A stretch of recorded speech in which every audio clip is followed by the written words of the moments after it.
20 years ago, my good friend Douglas Adams spent a year tracking down endangered animals together with the zoologist Mark Carwardine. Now it's my turn. Mark and I are heading off to find out exactly what happened to those species that he had seen dangling on the edge of extinction 2 decades ago. It promises to be exhausting, exhilarating, and exasperating. But I wouldn't miss it for the world.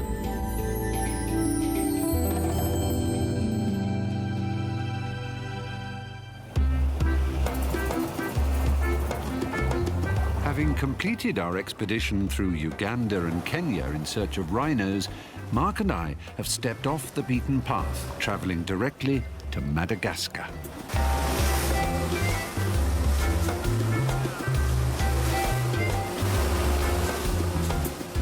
I have to confess, Mark, to me, Madagascar is a children's film title and not much more. I know vanilla comes from here. Sorry.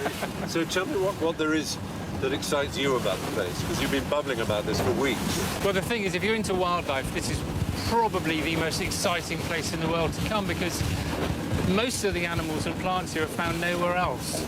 If you come here for the first time, virtually everything you're seeing is new. Madagascar lies in the Indian Ocean, 285 miles off the coast of Mozambique. We've come in search of the ai, a peculiar nocturnal lemur said to be so strikingly unattractive that it chills the heart of all who see it. 20 years ago, Mark encountered the fearsome ai on the little island of Nosy Mangabe, which is where he's decided we should begin our adventure. Nosy Mangabe. Oh, this is amazing. I never thought I'd come back. Let's see if we can leap off. Well, you say leap. You know what happens with me and boats. I know. Just be careful. Whoa. Hang on. Oops. Wait for the sea. Oh, my God. Thank you. OK? But for me, at least, encountering the unique wildlife won't be the only novel experience on Nosy Mangabe. Mark has arranged that we shall be camping. No, I haven't camped since I was 16. One night. You're joking? Chagford, Devon. Are you It's serious? supposed to be You've 4 never nights. camped First since night camping, hated it so much. Spent all my pocket money in the Ring of Bells pub. You are kidding me. You surely camped since 16. No, only in the homosexual sense. Oh, I know. Oh, hell. Well, I wish I'd ordered 2 tents now. I'm going to go and sort that out. in every way. The island of Nosy Mangabe is an idyllic tropical paradise and just the sort of place any self-respecting exotic species might choose to set up home. But Mark is keen we waste no time looking at the scenery. Oh, well. Look at this, Stephen. Look at this. This is a leaf-tailed gecko, and look at its tail. Oh, my God, it's just like an old mouldy leaf. Flicked it. It's OK. But it is probably the most extraordinary example of camouflage you'll ever see. And it's even got this sort of ragged edge so that it breaks up the outline a little bit, and all these markings all over it just match the tree trunk.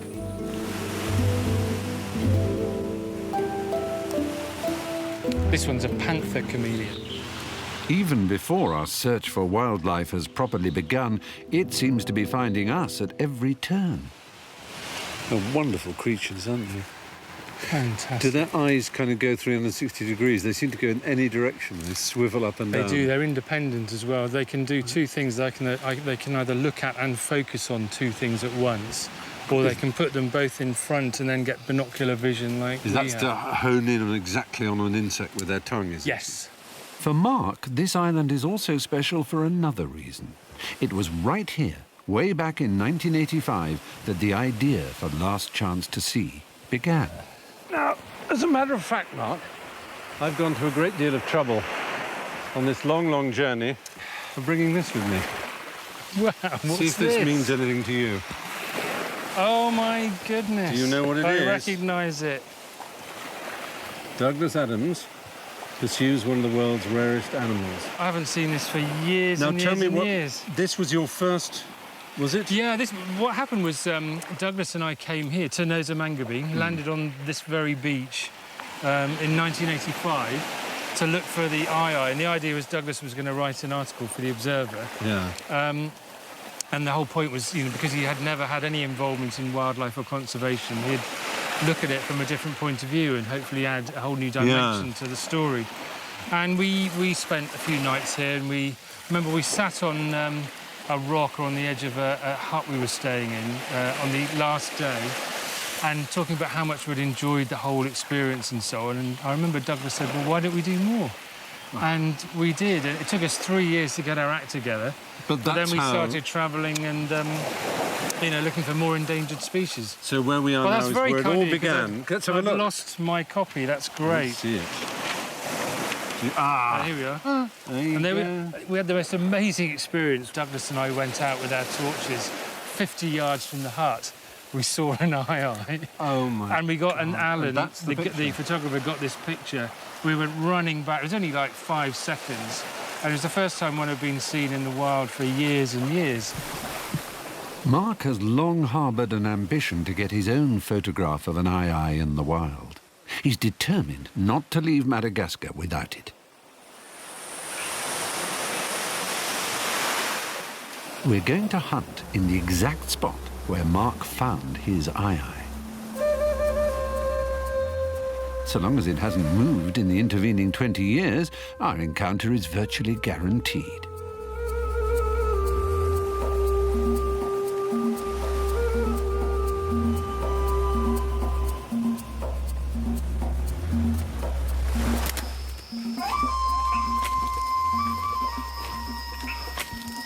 Oh, it gets dark very quickly. It really does, suddenly. Is there something moving up there? You probably see, first thing you'd see would be the eyes, they're luminous eyes. They reflect the light, then? Yeah, exactly. It's alive, this jungle, though, isn't it? Oh, it's fantastic. Unbelievable. Bloody hell, what's that? Oh, it's a snake. Oh, yes, yes. It's very hard to identify as a snake because it's now coiled up. Its head's pointing directly at the light. How did you spot it? Because it was moving. Stephen? Yeah? Look what I found. I found the most amazing thing. Look. That is the smallest chameleon in the world. Pygmy chameleon. Oh, my God. And that's an adult. You're joking. I mean, everything about him is perfect. You can see... Look at the tail. Around. That is fantastic. You can see there, you take that end again. Okay, there we go. Look at that. And his face is fabulous. Slightly It looks annoyed. so delicate. I'm frightened to hurt him. Isn't that just fantastic? It's a finger wide. And you're telling me that is a full-grown adult? That is the smallest chameleon in the world. It just shows what's here. I mean, goodness knows what we're missing walking through the forest like this. We've been hunting now for a couple of hours, and the one thing we do know we are missing is an eye. Unlike bugs, every one of which we encounter. These things, what are they? Keep calm. Oh, you weren't. I used to see you when it flew on you. You're a naturalist. You screamed like a pansy. The thing is, not that many years ago, there were some trees that the eye-eyes really liked, their favourite trees, but they got blown down in a cyclone. Oh. So the trouble is now nobody really knows where they're going. It's a bit more hit and miss, and I think we'd be really lucky to find them. Still, we have seen something quite extraordinary. The pygmy chameleon, I never believed we'd see that. It's just heaving with wildlife, this place.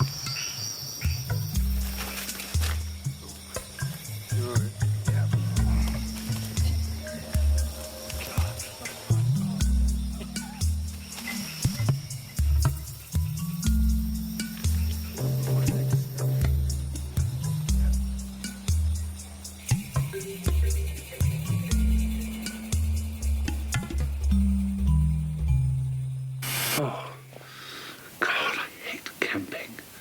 I hate it so uncomfortable, so unnatural. I miss all all the things I rely on at home. I miss my computer, I miss my wife, I miss the internet. Hang on, I'm not married. Oh, no, that's right. I miss my Wi-Fi, miss the internet.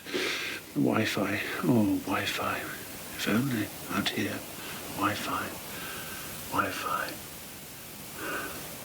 Well, Stephen went to bed a few hours ago, but I just want to make the most of being on this amazing place.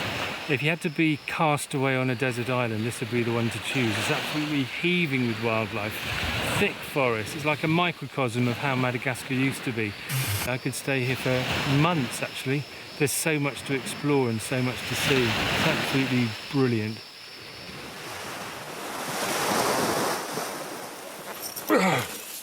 What? Oh my God.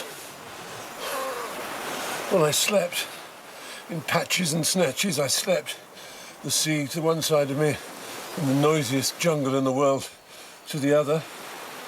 I suppose I can't complain, but I'd rather have had a bed, I have to be perfectly honest.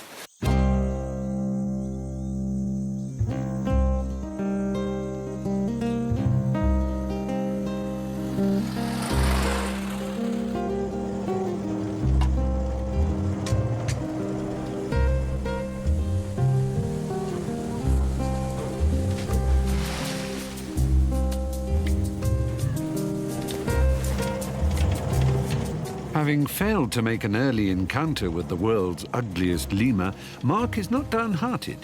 While he rethinks our strategy, Mark has decided that what I need is a fully immersive crash course on lemurs.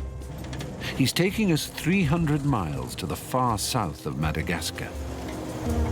I'm shocked by the stark contrast between this landscape and the lush island we've left behind.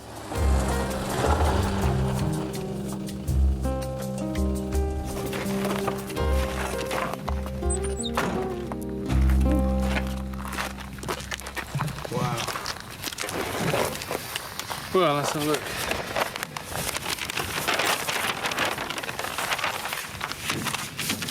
Here we are. Down here. God, it's huge, isn't it? I know, it's phenomenal. Well, that was Nosy Manga Bay is up here, isn't it? That's right. We come all this distance down the east coast down to here. I don't know, one of the things I've noticed who've been travelling is how little forest there is. I know, it's, you know, all the hills are bald. It's frightening what's happening. You look all the way down here, it's just bare. Yeah. And this whole island pretty much is covered in forest. 4/5 of it gone already. Terrible. 4/5. And what's frightening is I can see the difference from when I was here with Douglas Adams 20-odd years ago. Yeah. We can actually see that there's less forest, and that's just in that short space of time. So it's only a matter of a few years before it all goes. And not only the forest, it means the people will find it hard to survive, and of course all the wildlife goes as well. Yeah.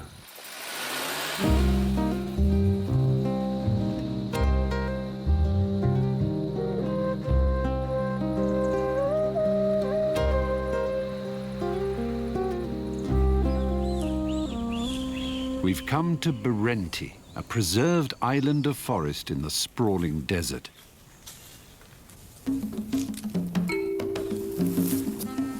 I'm assured that if you want an introduction to lemurs, there is nowhere better, owing to a 20-year study program responsible for much of our understanding of lemurs.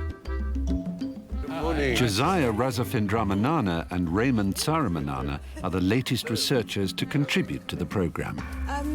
We are doing a survey of the brown lemurs population. In 1977, 8 brown lemurs being kept in cages escaped during a cyclone into this isolated forest. 30 years later, the brown lemurs number many hundreds and are suspected of outcompeting the native ring-tailed lemurs. To discover exactly how many brown lemurs there are, Josiah is undertaking a survey. First, attract your lemur with a banana. Oh, because they're right up. Look at that row of them up there. There's about 6 or 7. Yeah. Can't believe they'll spot it. Lemurs, banana, ready. Oh, look out. No. Oh, they did see it. They're looking. Banana. Lemurs? I'll do it again. Ready? Yep, they're all concentrating. Yeah, there is one female looking at you. It's going to fall on the cameraman. Miss. Wow. There. Hey. Is it working?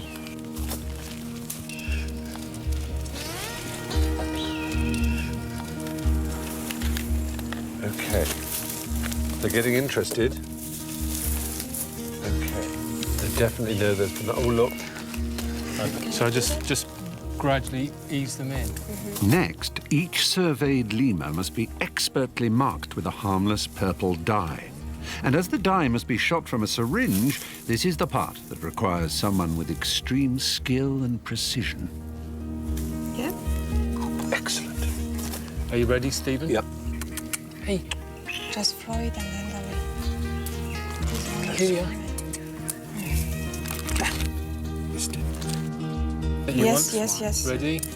Oh, bastard. Mind it. Repeat Here we again. are. Wait. Oh, no. God, I'm such a crap shot. Overshot.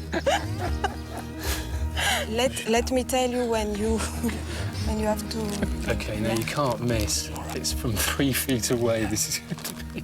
give a banana. Oh, no. Nerves. Nerves are getting the better of me. Come on, it's all right. Wow. Oh, Yeah. good. Oh, You got the the tail. That is really visible. Wow. Yes. Well done. Great. Thank you. The relief. Pressure, I can't tell you, was enormous. I thought I was going to miss every one. Never has a brown lemur been so professionally marked. You're just being kind now.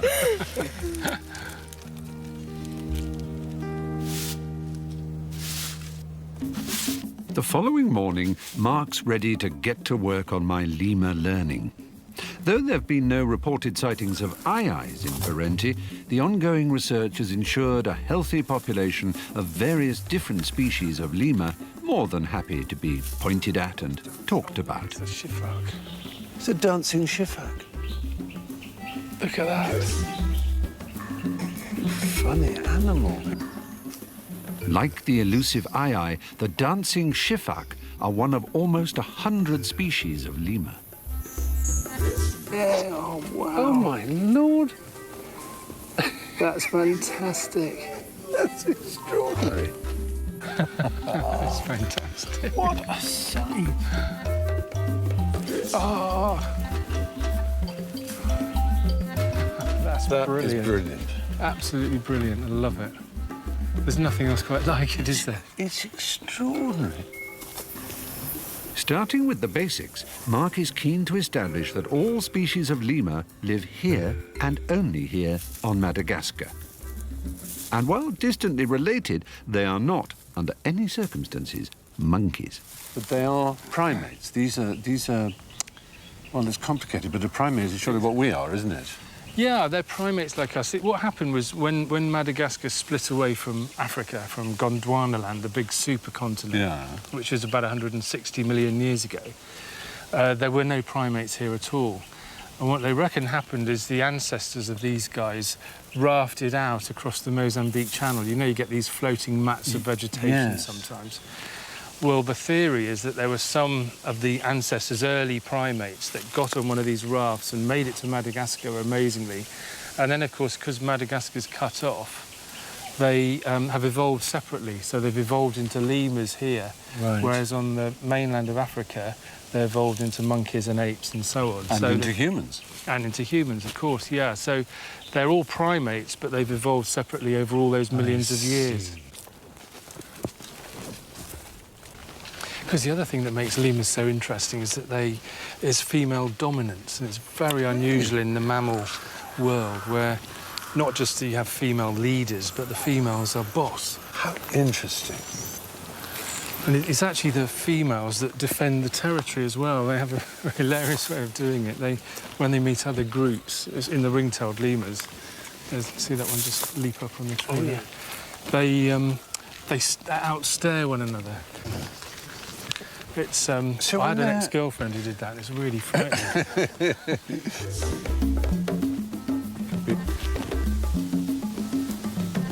Ha, there's a lot in that tree. Yeah. Deep in the heart of Burenti, it's hard to imagine that this idyllic lemur playground is just a small island of forest in an almost completely barren landscape.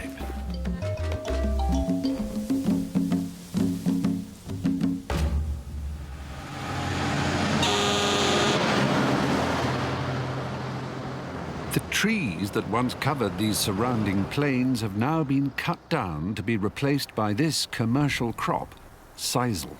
And here's a thing. The reason sisal has replaced trees is because as we in the West have become concerned about the environment, we demand that packaging is recyclable. And one of the best materials to make recyclable packaging out of is sisal. For any conservation work to be successful, it's necessary first to understand the people whose lives it would impact upon. Mark has arranged a visit to a local village that promises to be truly eye-opening. I'm told this is to be the first time a film crew has ever been allowed into the village.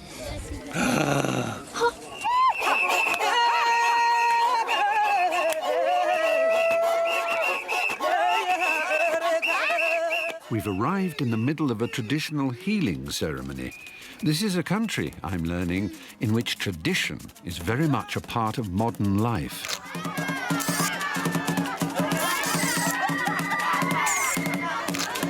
The lady in the middle has been possessed by a spirit. Oh, I see.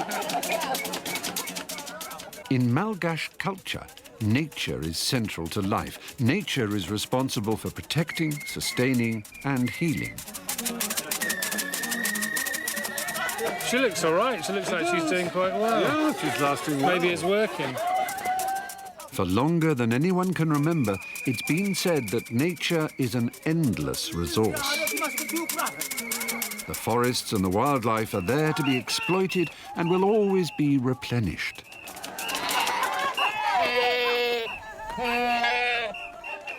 Wonder what they're doing with the goats. Do you think there may be bloodletting? I hope not.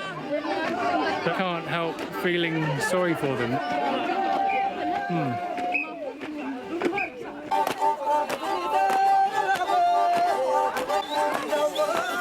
It seems like it was all a false alarm. They're not going to slaughter the goats or sacrifice the goats at all. They're just honouring them. They're just lying there in the centre of the arena. So there has been some talk about sacrificing the Vaza, the white man, the European, apparently. There's a strong chance there may be some throat cutting yet, so stay tuned. Tallest first. This is not a people wheeling out tradition on high days and holy days. It runs through every aspect of life. One of the key things in Madagascar is what they call fadi, which is it's a kind of taboo. It's almost like it is dangerous to do something in a certain way or see something in a certain way. So, for example, I mean, some of them sound ridiculous to us, like it's actually bad luck to hand an egg to somebody directly. You have to place it on the ground and they pick the egg up. Others are a little bit more logical in a way. One is that if you're digging a grave, the handle on the spade has to be loose, otherwise you have too strong a connection with the dead. But what does all this have to do with our aye adventure? I confess I fear the worst. Aye-ayes, generally speaking, are bad luck.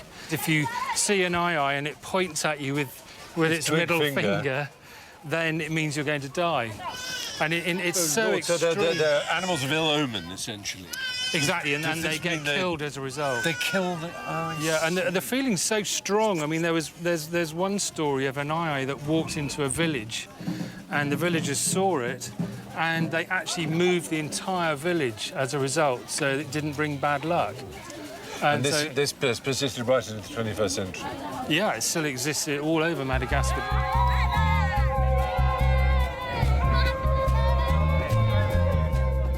Leaving the village, I can't help feeling that squeezed between the twin threats of modern farming and traditional superstition, the aye-aye's chances of long-term survival are slight.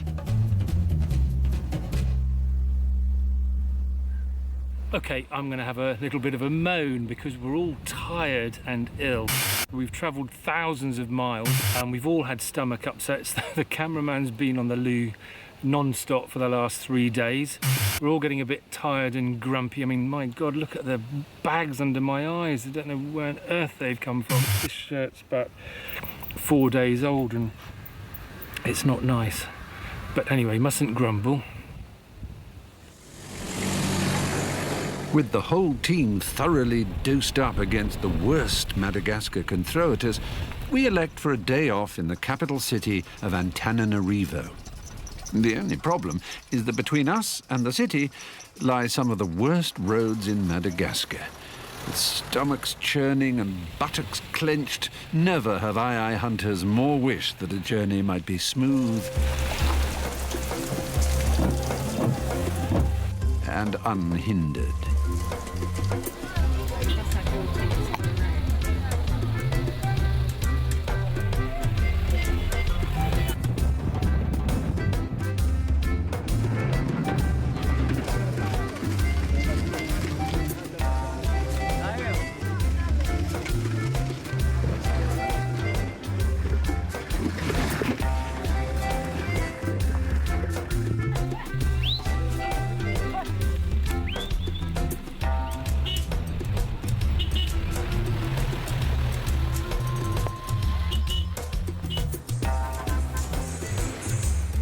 Antananarivo has a scattering of cafes, restaurants and hotels with internet connection. In many ways, the perfect place for a rest day in a hectic schedule. Mark, however, has his own idea of what constitutes a rest day. With his heart set on the closest of aye encounters, Mark has had an idea of how we might while away an hour or 5. Here, the city zoo is one of the few places in the world to keep the mysterious nocturnal aye-ayes captive. Stephen, last time I went into a cage with an aye-aye, there was a baby and it was spinning like a top and urinating. Spray urinating, just to warn you. Oh, thanks. Here we are. Merci. Oh, my goodness. Can you see them? Oh, there's one. There's one. Oh, yes.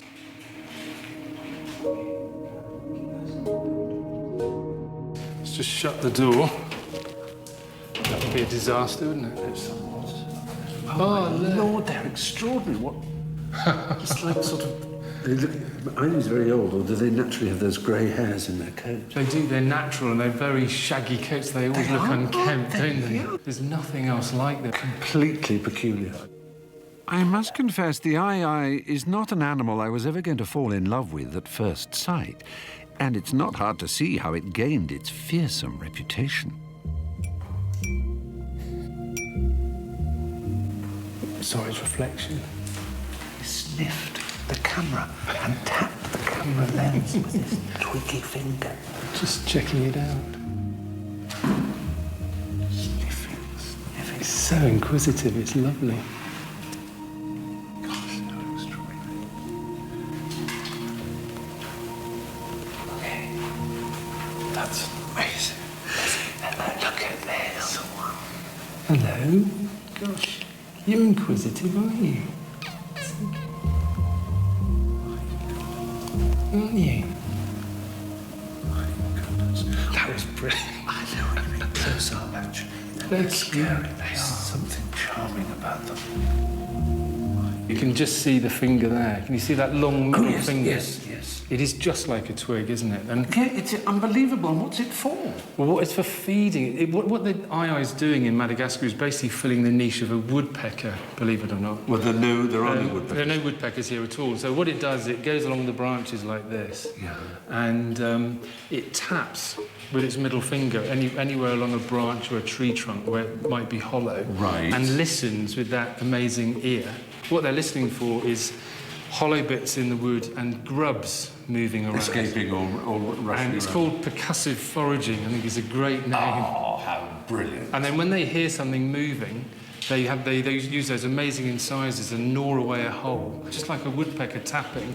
And then, like a surgeon's instrument, it inserts the middle finger and pulls out the grub and eats it.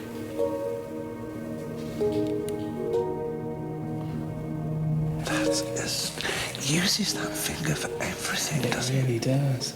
This may not be Mark's wildest encounter, but it will have to do for now.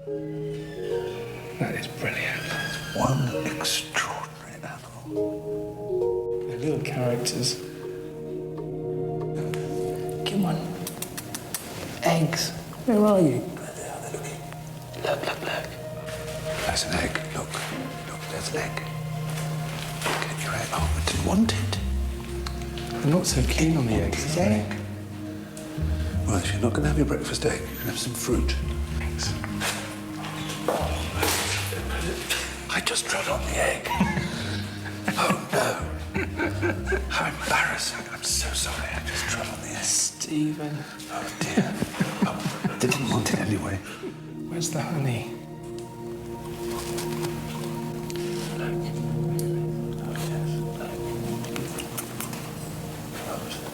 You want his name? Well, there, you can smell it. He's licking your finger. Oh my God. That's fantastic. What an honour. Wow. That's made my week. That is absolutely marvellous. But I didn't mean that. The strange thing is, after a couple of hours with this grotesque and frankly smelly creature, we're both utterly entranced and completely under its spell. I've never seen anything like you. You are very mysterious. And lovely. And kind of lovely in the end. There's a French expression, jolie laid. Jolie means pretty and laid means ugly, but it means unusual looking in such a way that it's actually attractive. It sums it up quite well. I think they're fantastic. But how do you change attitudes towards aye-ayes for people who can't spend an afternoon getting up close and personal in the city zoo?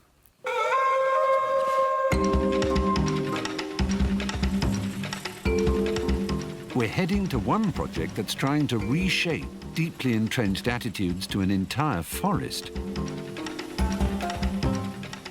We're on the road west, heading to Carwardine, one of the most threatened islands of forest in Madagascar.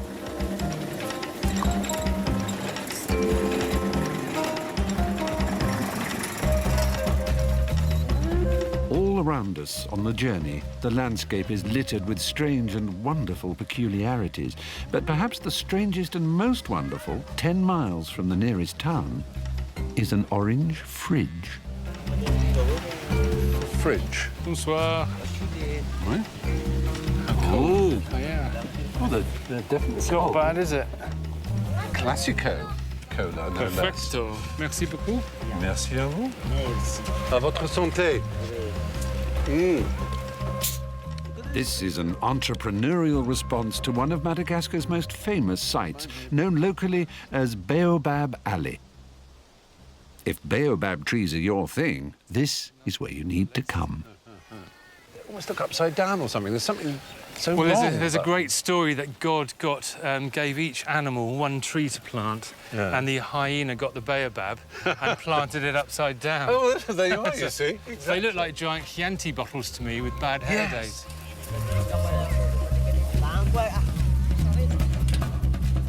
They're very spooky, aren't they? These lone fingers poking up in this sort of plateau of weirdness. It's just so odd. I know, but the thing is, of course, this whole area was clothed in native dry deciduous forest, and all the other trees have gone.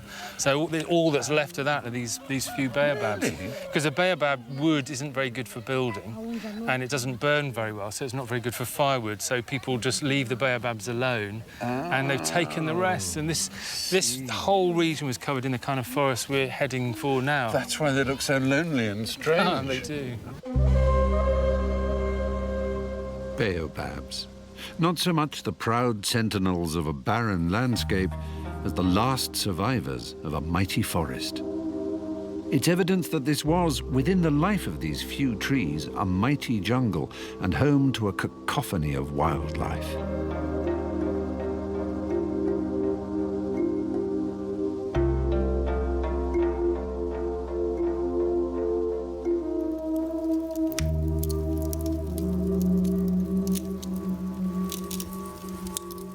A little way down the road, we get our first encounter of what's known as slash and burn agriculture.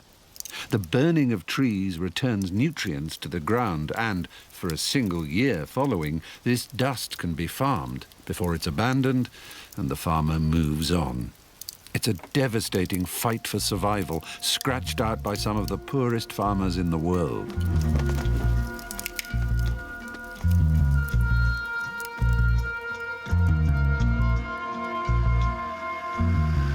Arriving at the research station in Carindi, we've hardly had time to get our bearings before we're whisked off to a cabin where Melanie Damhan, one of Carindi's research scientists, has a surprise to show us. You promised a surprise? Yeah. Oh, is it an insect? No, it's a mouse lemur. Insect. No, what is it? It's a little box. What can it be? It's trapped in a little box. Oh, my God, it's fantastic. Oh, yeah. This is another of almost 100 species of lemurs. This one is unique to the isolated forest of Carindi. Oh, she doesn't like Years the ago, light. Stephen, we didn't even know this existed.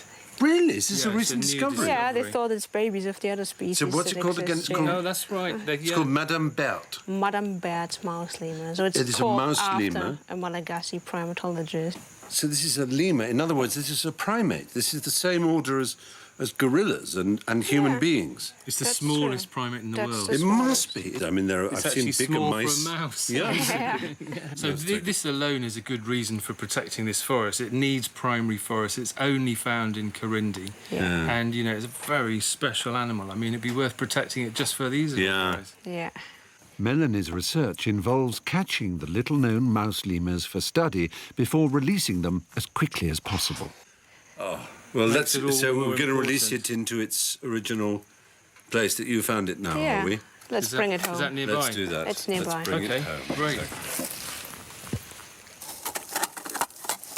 Oh, there it goes. Time to come out. Yeah, little faces. Oh, it's just appearing. Just divine. Hello. I love the way it checks everything else in slow motion. Its perfect little hands and eyes.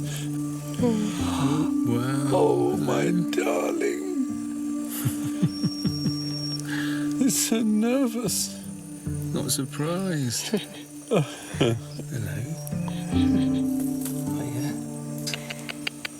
Here goes, here goes. That's it. Good. Up the tree. And then go for it. I'm sorry, but this is one of the most beautiful animals I've ever I'm seen. glad you know. It's I absolutely really do. It's so beautiful. Carindi is now just 3% of its original size, and Madame Bert's mouse lemur is just one of the many species that live only in this island of isolated and shrinking forest. This feels all too horribly like it could be a last chance to see. But there is a chance for the mouse lemur and the other species of Carindi. The following morning, we're on our way to Tsitakabasia.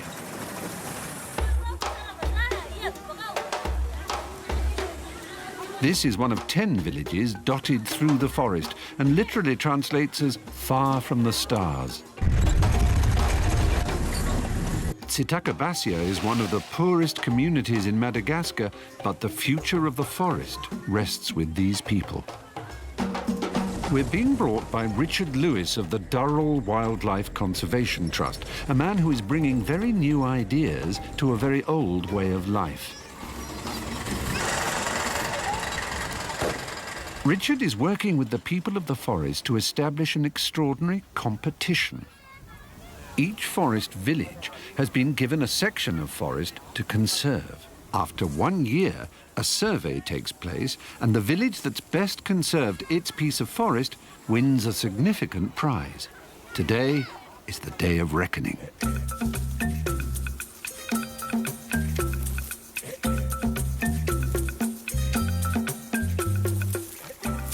So what is it that we're doing here, Richard? We look at all of the threats. For example, if we find tree stumps, freshly cut tree stumps, if we find fires.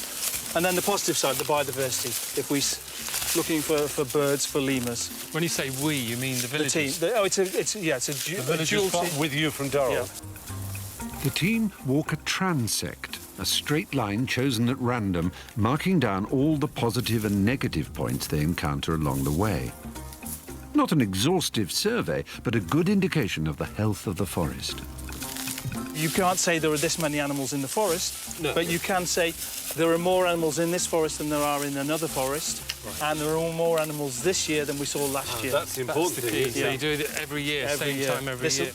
Ecological monitoring was always considered a hard scientific discipline. Yeah. For scientists, you know, you had to have a bank of PhDs to do it. And we thought, well, you know, it's not rocket science counting birds in the forest. It's our old friend, the shepherd. I know, it's lovely, isn't it? It was very well spotted. Well, that's great. It's a good sight, isn't it? But isn't it amazing they saw it? I think we'd have walked straight past. A lot of these fruits, what are they? I don't know if that's relevant to a transect. OK, these are baobab fruits. So there must be a baobab somewhere. We looked at Baobab Valley and there weren't any fruits or flowers. And these are one of the species of tree that we actually record on the transects because they're important for biodiversity. It remains to be seen if the people of Tsitakabasia will win the competition, but it's immediately clear that the burning of trees in this part of Karindi has ended. We're travelling east to an isolated piece of rainforest and a naturalist's dream. Mark has been making calls to anyone who may be able to lead him to an aye-aye and has heard that there have been recent sightings close to Andasibe.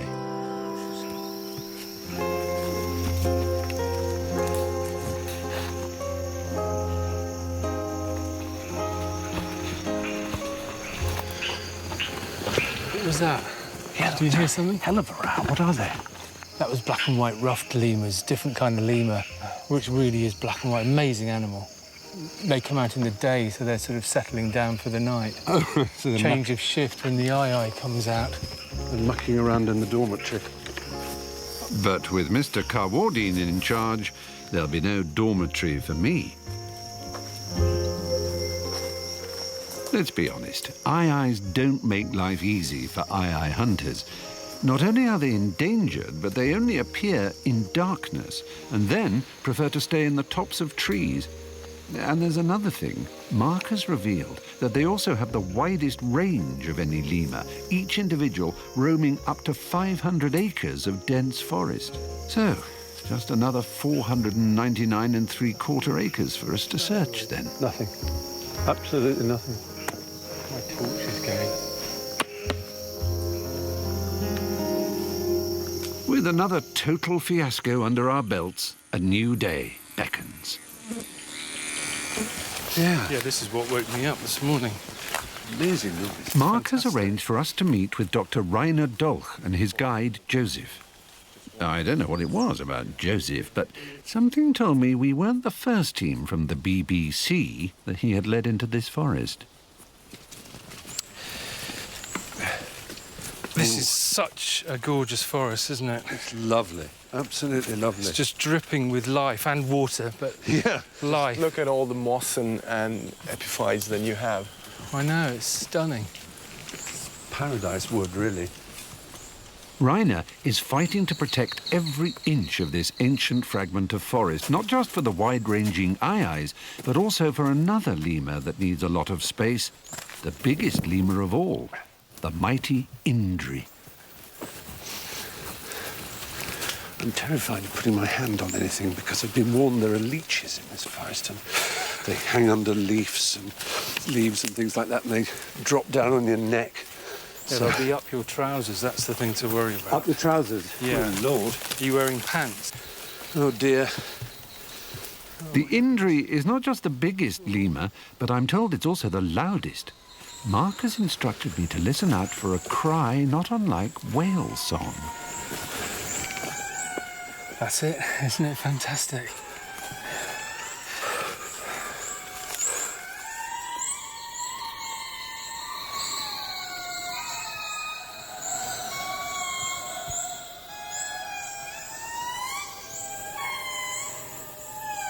Isn't it the most extraordinary sound? You're so right about whale song. It is very like it. It really is, it's so eerie, otherworldly. Yeah. So what it is it's this will be a male and a female calling that we're hearing now, and probably I think there's another one, a youngster as well. So it is literally like a family sing-song, and there's some others calling off in the distance, harder to hear, but they're all listening, so they can tell where all the different groups are, and it's a lot easier than going off and scent marking the edge of the territory. Yes, it uses much less energy. Yeah, why whittle when you can yodel? Yeah, they're pretty close, I think. We should see if we can get right up to them.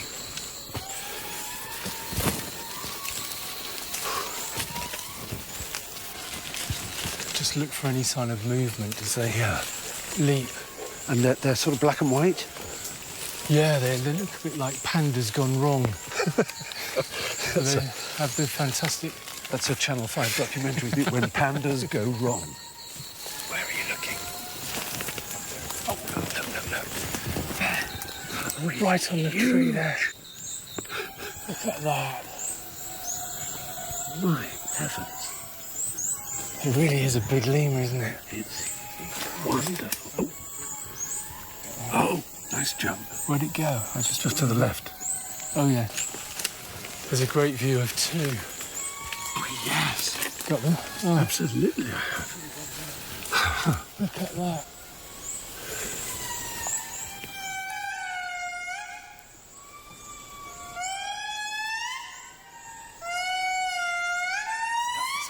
Amazing, isn't it? I thought a fire alarm had gone off. I know, I mean, you know the sound has to be loud to travel across the forest, but that's It's absolutely incredible. deafening.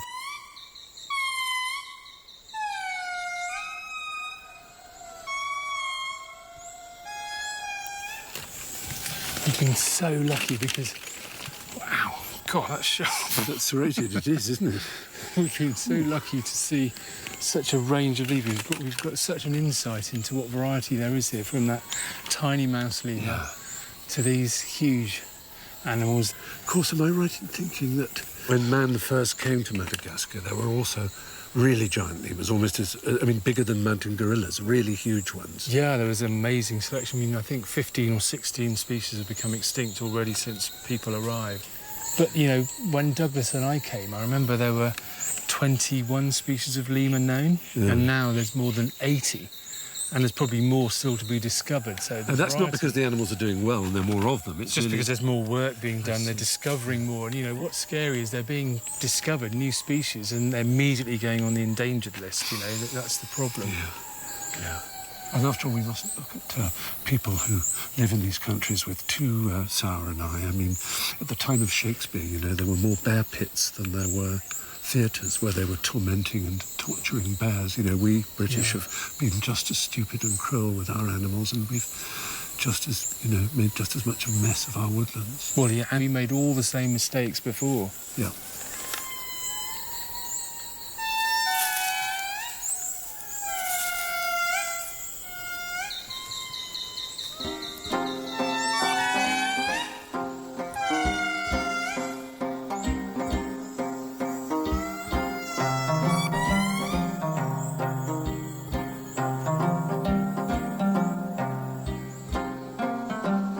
Somewhere out there are aye-ayes.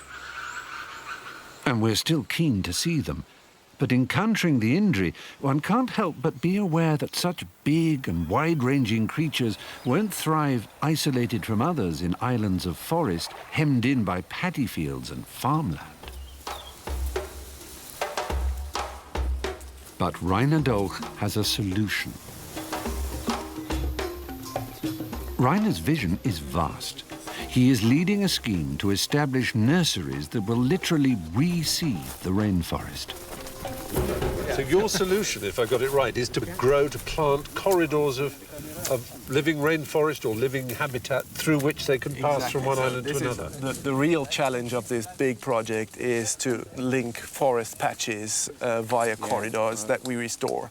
And so that's why in this area we are beginning to plant native trees that we produce in our nurseries. Can you really create a natural rainforest by planting like this? Well, this is a big question. Of course, you cannot plant all the trees that occur in the natural forest, No. but you can help the forest to come back on its own. So you have these 120 species.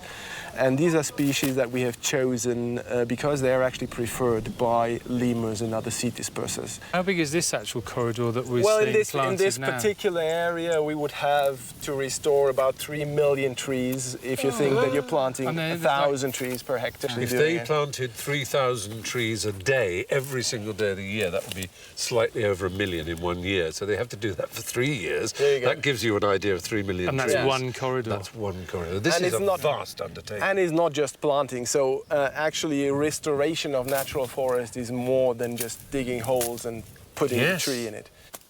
You're a youngish man, Rainer, but will you live to see these corridors as active places where animals can pass through? Well, I hope so. The whole project is designed for 30 years. So after 30 years, we hope that these trees would have grown to something that is recognizable as a rainforest.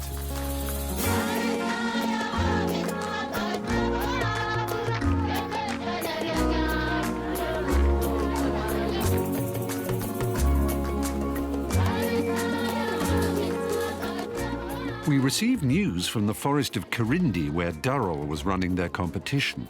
The results are in, and the village has been victorious, winning about £1,000 and choosing to spend its windfall on building a school, something the village has never had in the past. It has also made a commitment to put special emphasis on teaching about the forest environment. But for us, the real highlight of our time in Madagascar was always going to be an aye-aye encounter in the wild.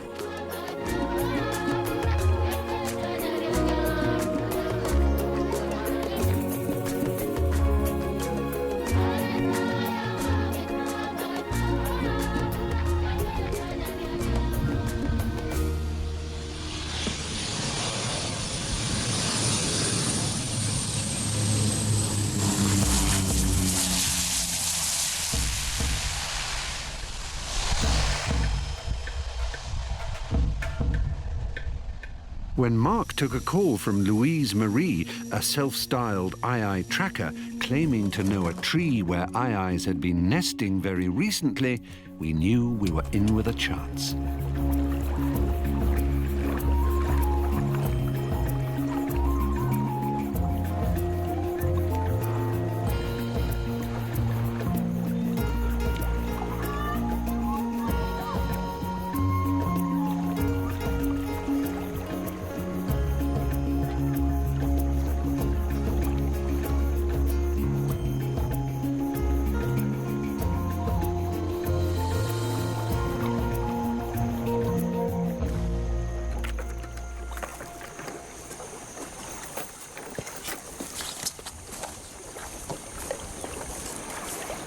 Do you know how many aye-ayes are on the island?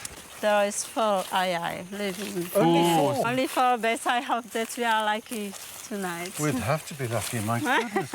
And they sleep in a tree during the day? Of course, Yeah, in the trees, everything's in in the the tree. nest. They have a nest. Yeah, they have a nest too. So do they have favourite trees that you know on the island? Because there are so many trees here, our chances of finding one of 4 aye-ayes is quite small. Even in a small island. Even on a small island, yeah. How There will is you a do lot it? of- What's the trick? Favorite place of aye is the coconuts. Like, Oh, they like Oh, coconut. yeah, right. we like coconuts. Can they open them? How do they use their teeth? Yeah. God's question. Thank you. Interesting question. Last I've asked a good Congratulations. question. My first good question of the entire That's series. fantastic. Yeah, that's really... Dizzied by the brilliance of my question, the answer is a blur of razor-sharp teeth and strength of jaw. I'm beginning to think Louise sees the aye-aye as more like a miniature cornered tiger than a benign lemur. And then it's very dangerous. Don't touch. No, I won't touch. I can see all the coconut shells here. Yeah, Not from I'll show you aye-ayes. later. No. I can show you later. Little chicks. So, from here, look up. That's what we have to do, is look up. Yeah. This kind of place you might see Is one. it- Yeah, oh, is that the nest up in there? Yeah. That's a yeah. nest, There is dry leaves of a branch on That's top quite of a this big coconut. nest. Yeah. That's aye nest. So And then how we recently... found aye The couple I found this nest last night. Last night, so Yeah. this is quite recent. Wow, that's good, isn't Did it? they stay in the same nest every night for a week or for a few days? No, they change every 4 days normally. Right.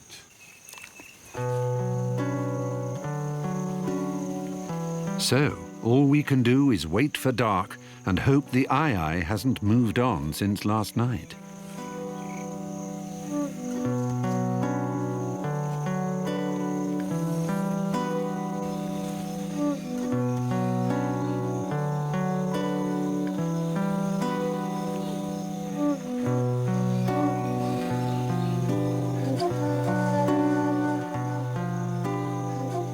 Oh, snake. Snake on a stick.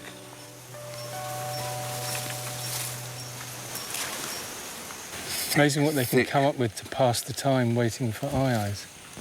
Yeah.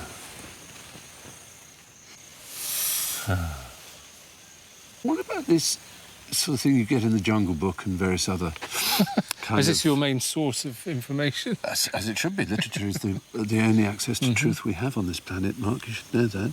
And there's this idea that snakes hypnotise their foe. Oh, yeah, stand in front of it. Just stand Not here. literally hypnotise, obviously, but actually they somehow cause them to freeze. No. Not at all? Not true, no.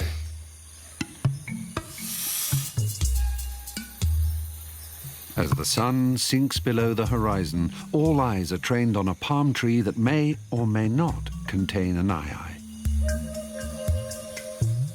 I'm starting to wonder if this is the closest we'll all ever come to a sighting and Mark's long-awaited photograph.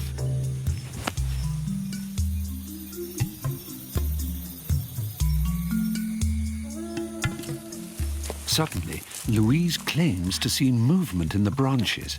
What? Vous l'avez vu? Yeah. No. I must confess, I didn't, but it seems rude not to make the effort. There. Here, on this one. Then we see it. Not much of it, admittedly, but we see it. A real live eye in the wild. Back. Is it walking over back over here? Here, there. On the To branch. get. On the branch already. Can you see it? Yeah. Be careful. On the jump. You all right? Yeah. Oh, my goodness. Oh. Well, very professionally from this assistant. Thank you. Yeah. There we are. Inside the branch, Yeah. it's difficult to see from Making here. fun of us. Can you see it? Yes, she's up there. Yes. Look at that, right out in the open. Wow. One of the rarest and most unusual animals in the world. He's hanging upside down like a bat. I know. They do that. When they come out from sleeping all day, they hang upside down and groom, and before he goes off and starts to feed. We've literally caught him just as he's woken up. We did it. We've seen one in the wild. Unbelievable. I really didn't think we would. That's so fantastic. It's literally just come out of its nest. So this is the morning ritual, as it were. Yeah, just as getting it wakes ready. up. Yeah. Equivalent shaving and showering, and then it'll go off and feed. And we might even see it eat a coconut, or at least Well, I hope so.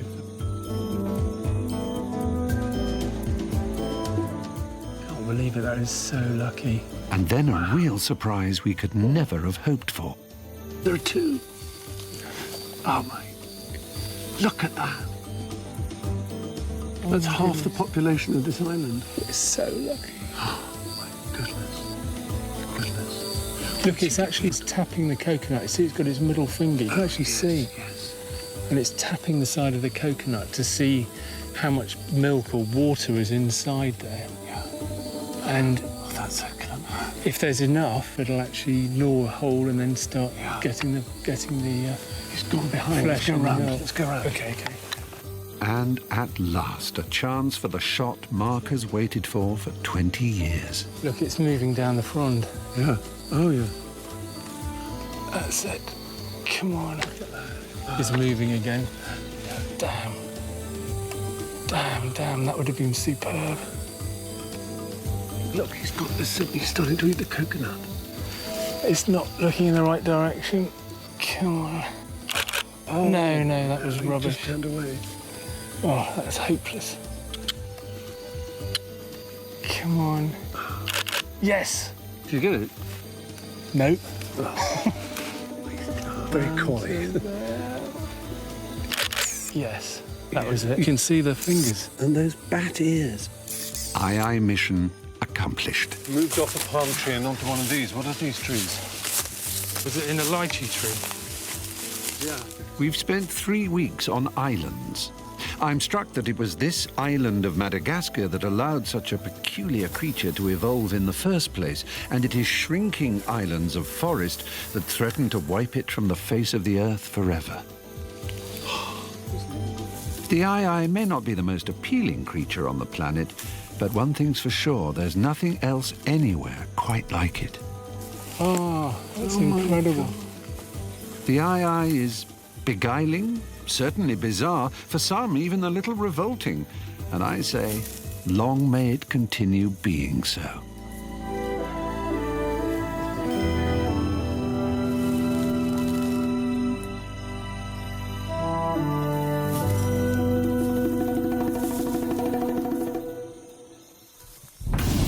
In the next episode, we'll be exploring the animals that inhabit the margins between sea and land around the islands of Malaysia and Indonesia, getting up close and personal with sea snakes, sea horses, baby turtles, and the largest venomous animal in the world, the Komodo dragon.